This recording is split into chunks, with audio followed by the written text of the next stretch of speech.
बुद्ध्यहङ्कारचित्तानि नाहं न च श्रोत्रजिह्वे न च घ्राणनेत्रे न च व्योमभूमे न तेजो न वायु चिदानन्दरूपा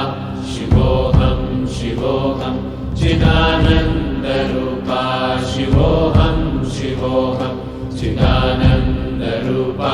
शिवोऽहं शिवोऽहं न च प्राणसंज्ञो न वै पञ्चवायु न वा सप्तधातुर्न वा पञ्चकोश न वा पाणिपादं न चोपस्थपायु चिदानन्दरूपा शिवोऽहं शिवोऽहं चिदानन्दरूपा शिवोऽहं शिवोऽहं चिदानन्दरूपा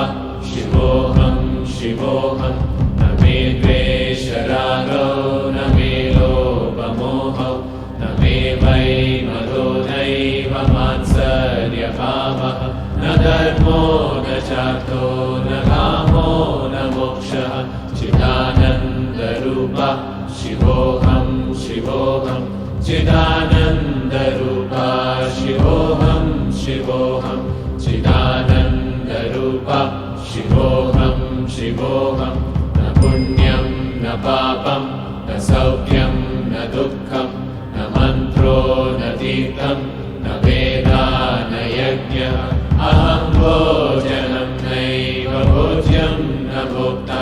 चिदानन्दरूपा शिवोऽहं शिवोऽहं चिदानन्दरूपा शिवोऽहं शिवोऽहं चिदानन्दरूपा शिवोऽहं शिवोऽहं न मे मृत्युशङ्का न मे जातिभेदः पितानैव मेनैव माता न जन्मः न बन्धुर्न मित्रं गुरुर्नैव शिष्यः चिदानन्दरूपा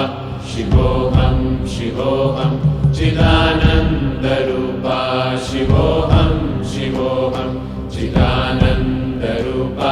शिवोऽहं शिवोऽहं अहं निर्विकल्पो